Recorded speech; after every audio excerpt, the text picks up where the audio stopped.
kebetulan PAN ya. Kan PAN itu sering banget disebut diplesetinnya ya. Partai Artis Nasional. Exactly. Terus ada yang ngomongnya itu dengan cara yang baik dan ketawa gitu, bercanda. Ada yang ngomongnya cynical gitu ya. Jadi kalau tendensius. Kalau buat saya kita nggak akan bisa menyenangkan hati semua orang. It's quite okay gitu ya. Dan orang bisa melihat artis itu positif dan negatif. Tapi kita balik lagi ya sekarang. Masyarakat itu sebenarnya diuntungkan kalau artis yang naik. Maksudnya begini. Artis itu track recordnya jelas. Kemarin dia nikah terus cerai misalkan gitu ya. Dia ngapain aja lihat. Coba bayangin kalau orang biasa aja maju. Kita nggak tahu loh. Kalau kita nggak kejar gitu barangkali backgroundnya gimana. Susah loh mengejar background orang gitu mah. Masa kita semua orang yang mau nyalek kita liatin backgroundnya satu-satu. Kalau artis dia ngapain aja jeleknya kayak apapun masyarakat udah tahu. Sebetulnya masyarakat diuntungkan dengan orang artis yang nyalek. Ini sisi lain ya. Kalau untuk saya sendiri diuntungkan atau dirugikan? Pasti diuntungkannya ada. Kenapa? Orang udah kenal saya. Ini yang paling gampang gini ya Mbak Usi. Saya tuh kan biasa ngasih penyuluhan sama masyarakat.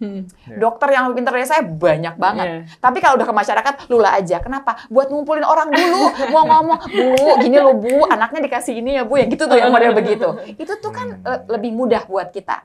Bahwa diikuti atau dipilih atau tidak, itu another step. Nah, itu kita harus jalan likability dan electability-nya ya nantilah gitu ya. Popularity udah selesai tapi untuk artis ini gitu ya. Jadi ya ada dua sisi lah ya Mbak Lula ya. Jadi gini, satu kita adalah artis orang tahu. Yang kedua, kita juga mesti kasih sosialisasi saya mau maju. Another thing ya, satu step lagi. Yang ketiga, pilih saya. Nah, itu tuh panjang ceritanya. Oke. Gimana Mas Badai? Ada tambahan? Pada dasarnya sih sebenarnya ketika kita memutuskan untuk ikut kontestasi ini, artinya ini kan ada pertaruhan ide, pertaruhan gagasan dan pemikiran. Jadi sebenarnya kenapa artis itu memang banyak diperhatikan? Karena memang sebelum dia memutuskan untuk masuk dunia politik, dia memang sudah menjadi center of attention kan, pusat perhatian, dan juga memang orang akan lebih mudah untuk mengenali mereka. Makanya jangan sampai punya bad image. Ya, karena sekali punya bad image itu akhirnya menjadi jejak digital yang bisa terrecord terus gitu kan. Nah, itu pertama. Yang kedua, kita juga mempertaruhkan integritas kita di sini. Artinya integritas kita dalam arti apa? Kita bisa memajukan negara ini dari konsep apa?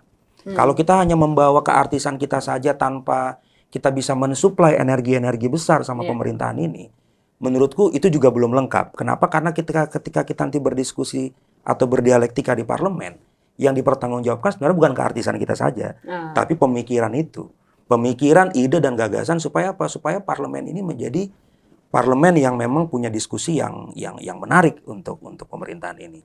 Jadi kalau aku sebagai musisi, ya memang artis, seniman, musisi itu harus banyak di parlemen. Emang harus ya? Memang harus banyak di parlemen. Kenapa? Supaya ekosistem ini seimbang dan bisa lebih sehat.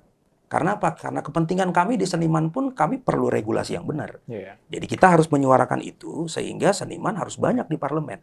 Sekalian juga mematahkan stigma bahwa artis hanya populer saja tapi nggak punya pemikiran.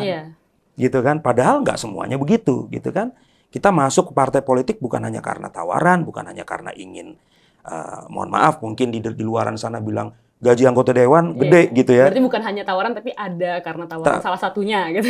Kalau gaji musisi lebih gede ya Mas? Ya pasti ada, kita nggak menampik itu kan, ya kan. Tapi bagaimana kita berdiskusi di dalam parlemen, kita melakukan penaikan elektabilitas kita itu kan harus dilakukan dengan cara-cara elegan. Dan orang harus percaya bahwa oh Mbak Lula ini memang mampu, Badai mampu, dan teman-teman yang lain mampu dengan gagasan masing-masing. Gitu.